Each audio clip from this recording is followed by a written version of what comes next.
football season, rather. Let's get into some highest of highs and some lowest of lows before we do our power rankings. As always, Steezy, you start us off with your 3 highest of highs from week 3.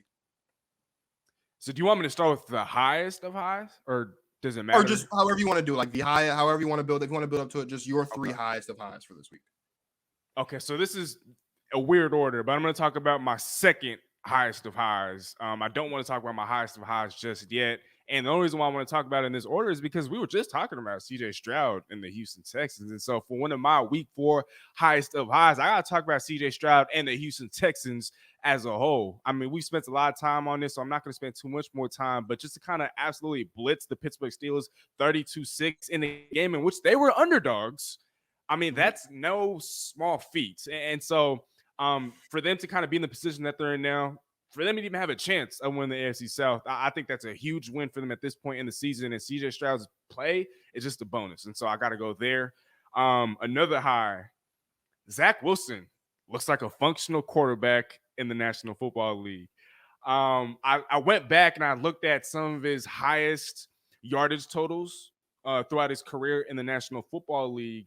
And when I looked at what he did against the Kansas City Chiefs on Sunday Night Football, he passed for, 245? If I'm looking at that correctly, 245, and that ranks 6th as far as how much he's thrown for, right? And so I looked at some of those other games in which he's thrown for more than 245. All those games, he threw interceptions. All those games, he threw either it was multiple interceptions or he had a passer rating below 60, below 70. And so a lot of those yards were accumulated via garbage time.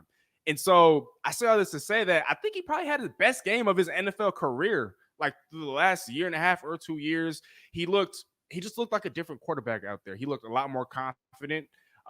Just the velocity in his throws. He was willing to push the ball down the field. He didn't play scared. He didn't look like he was being rushed or being hurried into a lot of his decisions. And so I think just the fact that he looked functional. I know they lost the game. I know that clip went viral of him telling his teammates that, I lost the game. But for him to even, to take accountability there, I think that's another sign that he's growing up. And so not only is he growing up off the field, but he's growing up on the field. And so to me, that has got to be one of my highest of highs. Now for my final highest of highs, the highest of highs, I couldn't go on this segment without talking about my Seattle Seahawks in a positive light. Because the last time I was on this show, I was bagging the Seattle Seahawks. But I'm going to give credit and the flowers where it's due. And I know and I understand we're talking about the New York Giants, who probably is going to finish with the top three bottom record in the National Football League. But 11 sacks, a season high this year. Guys are getting healthy at the right time. Bobby Wagner out here putting up 17 tackles and 2 sacks in his age 34 season. The offense, I know Geno Smith was injured for a little bit, but the offense was looking great. The offensive line, guys still aren't healthy. And yet they're over here pushing Leonard Williams around. They're over here pushing Dexter Lawrence around, who got paid. And so for Seattle to kind of walk away from MetLife Stadium in the manner that they did, I know Jamal Adams got injured, but he should be back after the bye if I'm reading the reports correctly. And so I think the Seahawks, like I talked about at the top of the show, it's starting to seem like they're getting back into their groove. They're getting back on track. And that week 1 was more of an aberration. I think those are all great. As you're rattling off your highs, you got about 3 of mine, so I'm just gonna go in a different direction. Really? I'm gonna pick 3 different highs. Let's mix it up. Let's not beat a dead horse. My first high, and this isn't my highest of high, it's the third one on my list, is I do want to give love and I want to shout out Puka Nacua.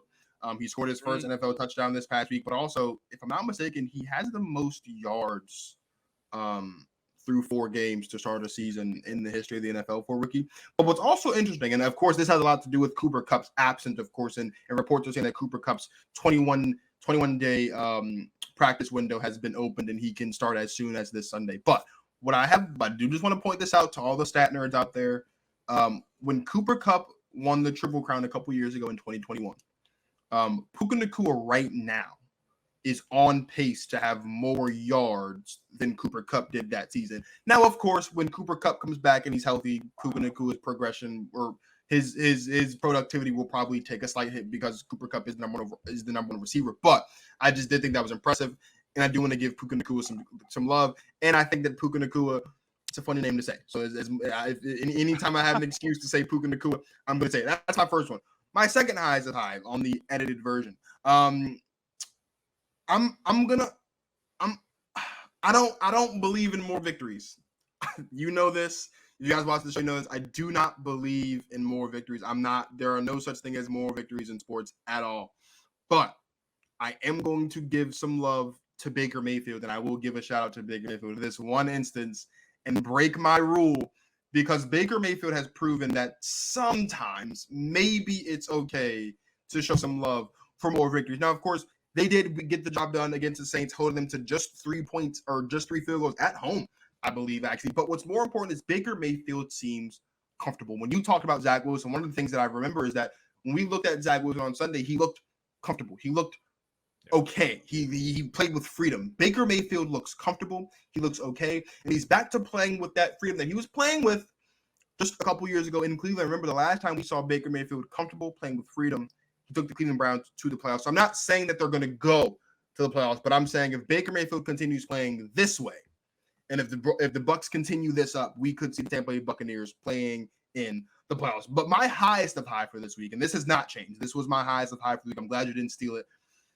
My highest of high this week goes to Darius Bland. There's a lot of talk about the Dallas Cowboys all the time. There's a lot of ups and downs and this and that, hate, love about the Dallas Cowboys, rightfully so, because they're arguably the most polarizing team in the country, if not on the face of the planet, when it comes to the world of sports. But Darius Bland stepped up major. And look, I get it. It was against the lowly New England Patriots, and this is not the last you're going to hear me talk about the New England Patriots tonight on this show. In fact, they're going to be talked about in just a second on the next segment. But Darius Bland showed up and he stepped up and he played phenomenal football this season. If it wasn't for Devon Witherspoon this past Monday night on football, and on Monday Night Football, I would argue that Darius Bland had probably the best defensive performance we saw all week. But then here comes Mr. Witherspoon with probably the greatest rookie cornerback performance we've seen in the last 5-10 years against the lowly New York Giants, but nonetheless a great performance either way. So those are my 3 highest of highs.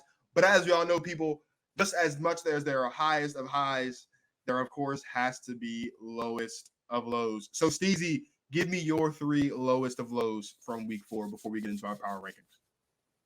Man, so a lot of my highest of highs and lowest of lows kind of go hand in hand. And so again, I'm not going to spend too much time here. It's probably going to be a little predictable as to what I'm going to say. But I got to start off with the Pittsburgh Steelers. I mean, you said this sometime at the top of the show. That loss to the Houston Texans got them thinking about changing some things, as far as who the offensive coordinator is going to be, who's going to be doing this, just everybody on the coaching staff. And nobody's safe except for Mike Tomlin.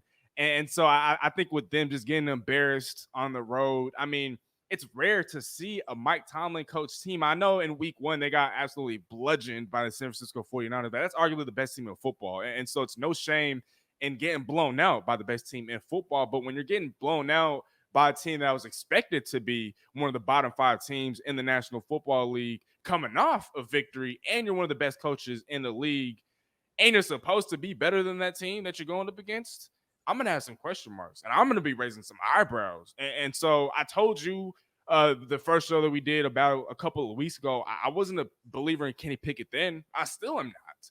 And I don't know if him playing this week is even the best idea. Like, yeah, okay, if he's healthy, he should play, but I don't think he's going to be 100%. And then going up against the Baltimore Ravens defense, these games are always dogfights. And so it's going to be a low-scoring slugfest anyway.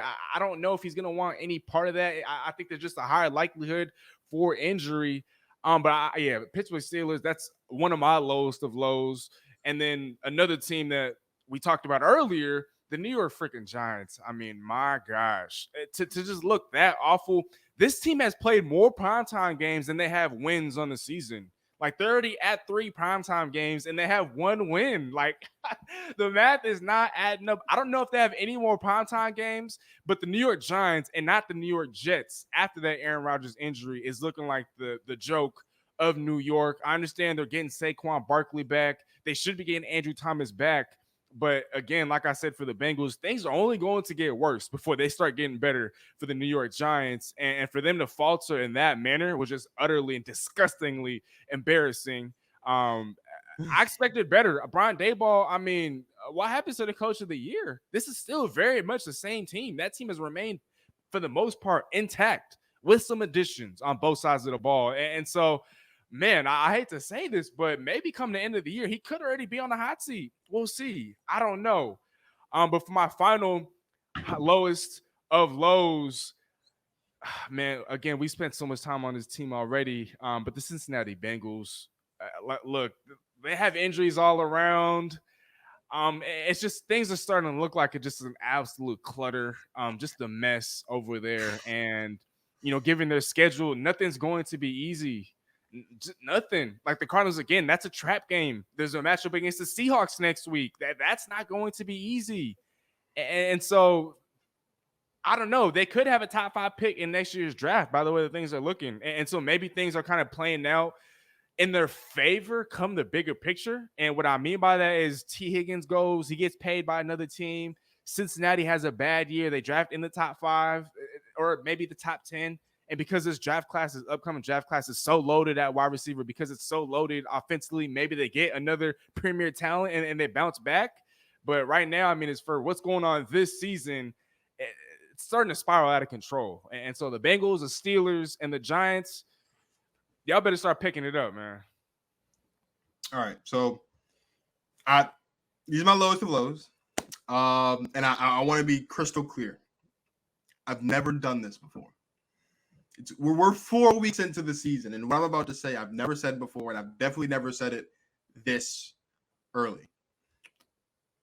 I was not shy about my Joe Burrow for MVP campaign. I was not shy about my pick to make it for the Super Bowl. I had Bengals Cowboys in the Super Bowl.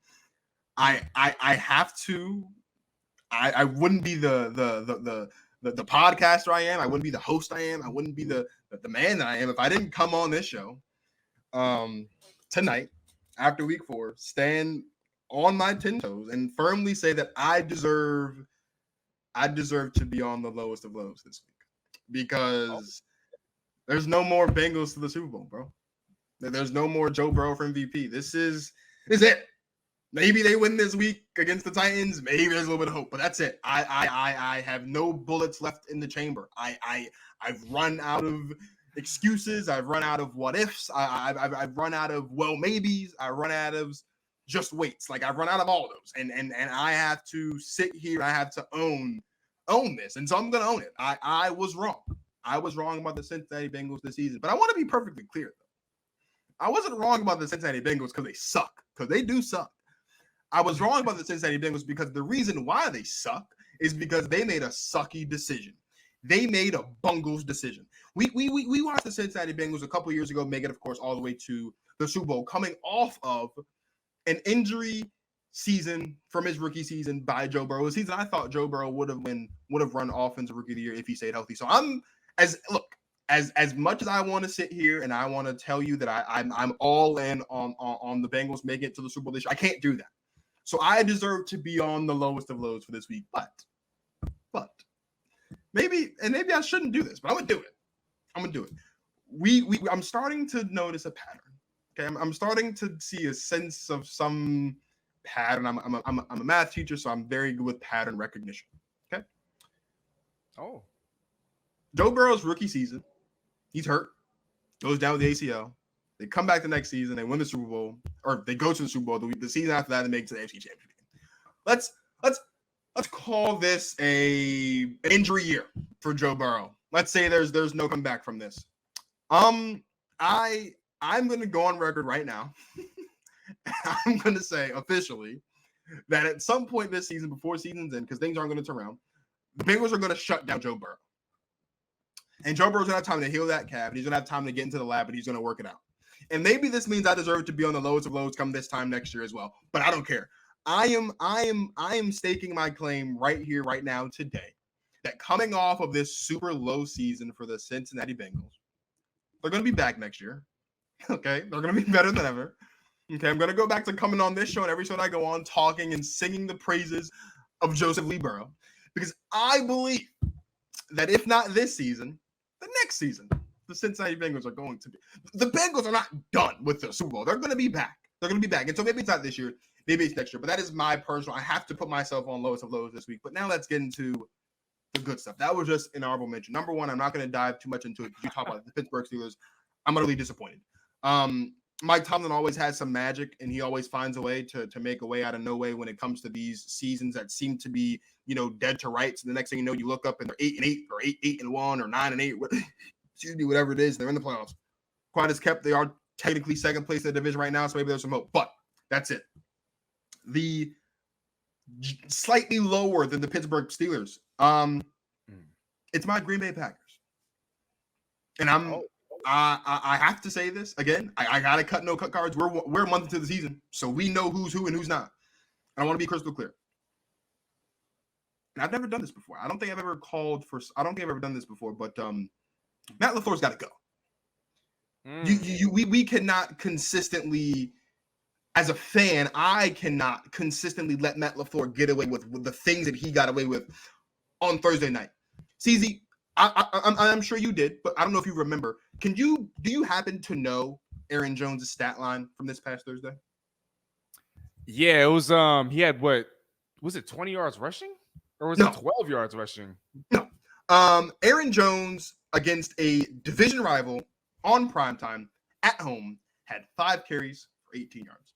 And look, we're 2-2, and I've had friends say, "Oh, well, he played well against Chicago." No, he didn't. No, he didn't play well against Chicago. We actually we beat on Chicago, and he only had 9 carries for 41 yards. There's no other coach in any other sport on the face of the planet that can get away with not letting the best player on the team touch the ball. Why, through 2 games, does Aaron Jones have 14 carries for 59 yards? Why? When you know we have a young quarterback in Jordan Love, when you know that Christian Watson's been hurt, when you know that Romeo Doubs he's getting there, when you know that the offensive line is messed up, why are we allowing Jordan Love to sit in the pocket and just take hit after hit after hit? Now, granted, he has gone to the Aaron Rodgers school of quick release. Don't get me wrong. His release is quite quicker than what it was this time last season. But the fact still remains, I cannot continue to sit here and allow Matt LaFleur to just get away with this. And so I'm going to hold Matt LaFleur accountable if no one else will. Matt LaFleur has to go. There are some coaches in the NFL that prove time and time again that they're nothing more than good coordinators. Matt LaFleur falls in that bucket. And I think what the media has forgotten, what the NFL community has forgotten, is that those 3 seasons, when we went 13-3 in 3 consecutive seasons, and I think it was 13-4 the following season, when we won the most games in a 3-year span without making it to a Super Bowl, that was not because of Matt LaFleur. That was because of Aaron Rodgers. That was because of the greatness of Aaron Rodgers during that time in the regular season, of course, not the postseason, but that was because of Aaron Rodgers. So I am going to put Matt LaFleur and the Green Bay Packers on my lowest of lows because Matt LaFleur needs to go. There is no excuse for what I've seen so far through the 2 games that Aaron Jones has played, which brings me to the absolute lowest of low. And we're sticking with coaching. And Steezy, you might know where this is going because we worked enough together where maybe you might know where this is going. Maybe you don't. There is one man in football that no one thinks can be fired. There's one man in football that everyone thinks is just completely untouchable. And no, I'm not talking about Mike Tomlin. I'm not talking about Nick Sirianni. I'm not talking about any other longer tenured coach. I'm not talking about Andy Reid, although Mike Tomlin and Andy Reid are also untouchable. Bill Belichick got to go, bro. I don't understand what I'm watching from the New England Patriots. Mac Jones is dog doo-doo. He's actually dog doo-doo. I don't know if you guys have ever seen Shark Tale. If you haven't, great movie. You should watch it. There's a scene in Shark Tale where Oscar goes into Mr. Sykes' office, and Mr. Sykes has this Rolodex, or this poster rather, and he's telling Oscar where he ranks in the ocean, and he goes through all this this big list, and Oscar's at the very bottom of the list, and he's so far below that he's actually under whale poop. Actually, that's what the New England Patriots are at this point because of Bill Belichick. Because the offense sucks. Defense, not good. Mac Jones, trash. Running game, don't exist. Receivers, where? I don't understand what's happening. And so not only is the coaching not good, But can we also acknowledge the fact that Bill Belichick has never had a good draft class? Can we also acknowledge the fact finally after now that he's been retired for a couple games and now that we've seen him out of New England for at least 2 and a quarter seasons, that it was never Bill Belichick that was the reason why the New England Patriots were winning all these Super Bowls and winning all these games? It was because of the great Tom Brady. Can we acknowledge the fact that that is what it was? Because it wasn't Bill. It wasn't Bill, and it wasn't Robert Kraft. Bill Belichick has to go. He's old. He's old. It's time. It is time. Like there is a retirement age in the real world. There is a retirement age in the church. There needs to be a retirement age in the NFL. And Bill Belichick, I'm sure Bill Belichick has surpassed whatever the necessary retirement age should be for coaching in the NFL because he sucks. Like he doesn't even have that loophole that he used to have a couple years ago because they went in there and they fixed that up in the rules a couple. Like he used to do this thing like they would get like intentional. They would do like the intentional delay game and the intentional false start. And he would always laugh about it. No, like that's done. Bill Belichick's garbage. The Patriots garbage. They suck. Mac Jones sucks. Run game sucks. You thought bringing in Ezekiel Elliott was a good deal? Wasn't. It's bad. And to top it all off, you let J.C. Jackson walk out your front door this season. And just yesterday, or maybe it was earlier today, you gave things up to bring him back. If that's the case, why'd you let him walk out the front door in the first place? You know whose decision that was? The GM. You know who the GM is? It's Bill Belichick. So will Bill Belichick be fired? No. Should Bill Belichick be fired? Or at least made to retire after the season? Absolutely. Bill Belichick and the New England Patriots are the lowest of low for me this week. Hey, Dwayne, I mean, that was all facts. I don't have nothing to debate about what you just said, but I do have one thing I want to talk about because if there was a threshold for age, it wouldn't just be Bill Belichick. It'd be my good friend here in Seattle, Coach Carroll too. Look, okay, there can be times in which, he's had moments in which people start to question whether or not he's senile. And I say that in the most respectful way that I can. I'm just a messenger here. But from what I know, Pete Carroll is the oldest coach in the National Football League, older than Bill Belichick. But I think just but the Seahawks don't suck though. Like that's the difference. Well, they don't. Seahawks don't suck. They don't. But you were talking about like an age threshold, and so if Bill Belichick has met that age threshold, Pete Carroll certainly has because Pete's older than him. Then of course, just by default, he's going to pass that threshold. And so I just wanted to say that if the NFL does end up implementing, I know as unlikely as it sounds, if they end up implementing like an age threshold, let's just say that there can be exceptions to the rule because right now we're seeing one in Pete Carroll. I would say that Pete Carroll deserves to keep his job if there's a 1,000%. And I don't want to get political because I don't watch news. I like politics. Can we there's an age minimum for some of these offices that we vote for every 2, 4, 6 years. Can we get an age maximum? Like, why are we really about to vote for an 80-year-old and an 82-year-old president next?